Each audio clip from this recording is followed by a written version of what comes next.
Hello, I'm Dave Crawley at the College of Technology. I'm professor of practice in the Technology Leadership and Innovation program. I teach innovation, and I've had the honor to working with some great faculty: Brian Meering, Vicky Cernabell, Chris Ferriante, Dr. Jovita Snow, and then, of course, Dr. Maria Burns and Dr. Amory Lendis. We've had a great time with the innovation activities, and the program has grown significantly since our launch of the degree program back in 2019. We started with one class, and today we have over 11 classes each semester now. And we pushed through probably several hundred students through the program. We have a minor degree, a baccalaureate degree, and a graduate level course, and they're focused on the skills of innovation. We have some exciting news to share. What we're going to be talking about is uh, the reasons why we bring this program forward, the necessity of this program, the value that industry recognizes in the program. And with that, I'll share my screen and we'll move forward. The story of this presentation is we're creating tomorrow by building our students in the workforce today. And once again, we're the only tier one research university in North America with state board of regents approved 3-degree programs focused on the skills of innovation. It's blending these disciplines to create, communicate, and commercialize ideas. And we've grown from that one course in 2019, and we're now cross-referenced across digital media. We customize a course program for construction management. We're in discussion with Masters in Policy Administration at UH and the College of Medicine. College of Medicine is also in discussions with us to bring the program there. All of these programs can generate innovation engineering blue belt certifications, and that's a very important industry recognized certification that allows a student upon successful completion of the course to wear a cobalt blue honor cord when they graduate. The rigor of the course is respected accordingly. And before we begin, just to level set this activity, let's focus on what innovation is. Innovation is something that is meaningfully unique. It's got to mean something to somebody, right? It's got to have value, and hopefully for the innovator, but certainly for the user. And it's got to be unique. And it doesn't have to be unique to the world, but it can be unique to the situation. I mean, it's good if it creates a patent. That's certainly something that we focus on. But it is the ability to apply a new idea. And one of the key factors about innovation is that it involves skills. And this is a list of the skills. And this is so critical because in business, and why industry likes this program, is that it gives them a workforce that enables to change the rules on the competition. See, solutions don't come from technology. Solutions come from people who use the technology. But we have a silent thunder of a growing crisis, and this is why we bring this program forward. And it starts something like this. Innovation matters to America because since COVID, all countries, well, not all, but a lot of the productive countries in the world had to be self-reliant on their own solution activities. And in so doing, they become more competent and confident in developing and competing on a global scale. Whereas America, while we're still the leader, we're falling behind. But companies like China, Switzerland, Singapore, Saudi Arabia, the Netherlands, Finland are all increasing in their ability to develop innovations that compete on the world stage. And looking back on this as well, the number one concern of CEOs in 2020 was that the lack of innovation skills in the workforce. And one of the top three most pressing concerns among CEOs in the world is building an innovative culture. It is now recognized that industry's ability to compete with the advances of technology and moving to industry 5.0 from today we're at 4.0 is so paramount to having a workforce capable of managing and deciding and working through all the options and all the activities that technology is bringing forward. In this particular study, General Electric Global Innovation Research stated that 74% of global executives believe a lack of skills in innovation is an issue facing their industries. And what is important here in the World Economic Forum for 2025, that critical thinking and analysis and problem solving, which is innovation, is the top two primary skills will be required in 2025.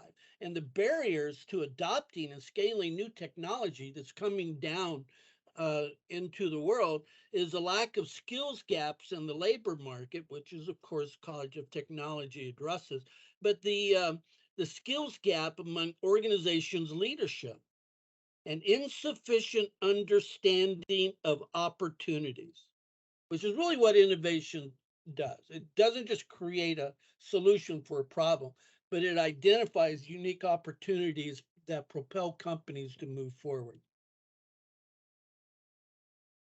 And if you add to this, there's a looming crisis that's embedded in the natural dynamics of the workforce. Workforce skills degrade by half in 6 years if they're not upskilled, right? And one of the biggest challenges now, when all this is coming up and we've identified a skills gap, we've identified the concern, we've identified that the industry has recognized the paramount critical need for this particular issue. 27% of the workforce over the next 5 years is going to retire. For the next 2 decades, 10,000 people will be turning 65 each day. That's a silent crisis, because that's the educated class, the educated layer of the workforce that is your mentoring group is going to be evolving now at the most worst time, because when Industry 5.0 hits in about 4 to 5 years, we don't even know what the job titles are. We're going to see problems we haven't seen before, and we're going to be given solutions that nobody has ever done before, that's going to create activities that have success that nobody understands and have experience in, which is going to create disruption that there isn't any documentation of, because nobody's done it yet. But that is going to be going on all the time. And in medicine, as we mentioned, we were engaging, or are engaging rather, with UH Medical School, is that we've noted that there is a 55% gap in skills of strategy. And that's where innovation embeds itself. It's a leadership skill, but it's strategy as well. So this is very serious. It's all across all industry. So what's being done? And this is very important for us, because we feel that we made a decision and it's now coming to fruition. The top 2025 skills, right, is being taught in the innovation program. Analytical thinking and innovation, right? Number one. Active learning and learning strategies, complex problem solving, resilience, which is pivoting, which is being able to engage and to fail fast, fail cheap activities and analysis, reasoning, problem solving, ideation. All of these skills are part of the innovation program, and they become also relevant on attracting industry partnerships to bring this capability and the disciplines of, well, the College of Technology, a tier one university, to their workforce. And they're also looking at our students to bring them and hire them in, either as interns that we've discovered or also as new employees.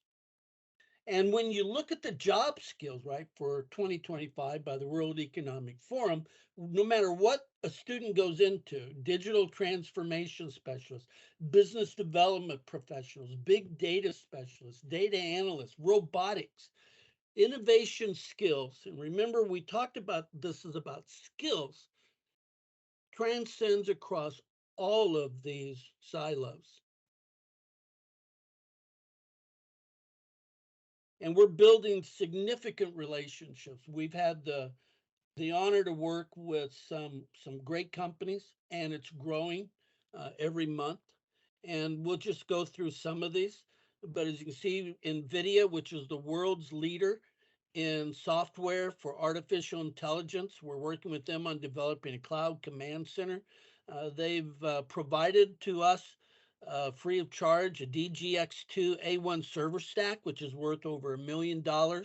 And we're the only college on the UH campus that is a member of their ambassador program, which also supports research. We've been highly active with the Methodist Institute for Technology Innovation and Education on the Med Center. And we're exploring collaboration on intellectual property. We're working on educational projects.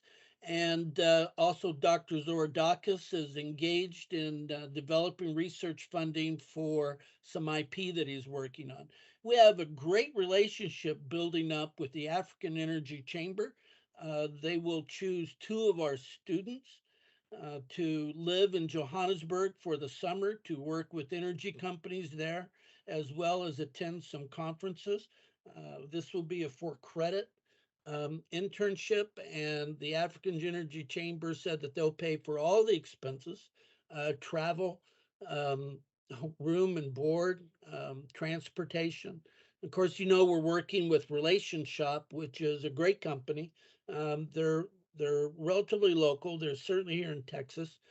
They do artificial intelligence shopper loyalty programs for large grocery stores and retail operations. Albertsons is one of their clients, United Supermarkets, to name a few. And so we're working with them on developing purchase predictability patterns. And then, of course, we're also engaged with Professor Cress Ferriante by Carbis, developing pilots for water purification. And through that, we're also working with the city of Sugar Land with that particular activity, but we're active with their innovation program. And they've agreed to sponsor a class project. And that will happen in the spring. We submitted a proposal to Skyward Specialty Insurance that wants a program to help understand and develop and culture of innovation for their company. And so we'll be moving forward with that probably as well when we hear back from them, which we anticipate will be next week. Of course, there's others with the Harris County Independent School District. We're on the task force on developing the policies for digital badges for all of Harris County. There's other activities that we're involved as well. We work with Energy Conference Network, which invites all of our professors, should those have time to do so, to speak and work on project developments. They primarily are one of the leading conference companies for energy, also mining in Asia. They're internationally based. Of course, then we are active as well with the Innovation Engineering Institute, Eureka Ranch, and then the city of Houston offers support for uh, working on grants. We currently have one submitted with them, and we're engaging on another one right now. And then, of course, the Texans NFL has asked if they could be involved in the program with the idea of sponsoring a class project and developing an internship. So these are the things that we're working on and have been working on. And all right, well, it's been a pleasure to share with you some of the things that we've been working on, the reasons why we developed this program, the need for the program in the marketplace, and the attention that it's gathered from industry and their recognition of the need of this particular activity that we are bringing forward through our students. We're very concerned, and our job is the welfare, not just of the community, not just of the future of the country, but of our students, and to prepare them for what they are moving into in this future world. And it's exciting, and we're leading the rush. So, in all things practical, we're changing the world. I hope you have a great day and take care. Thanks for being here.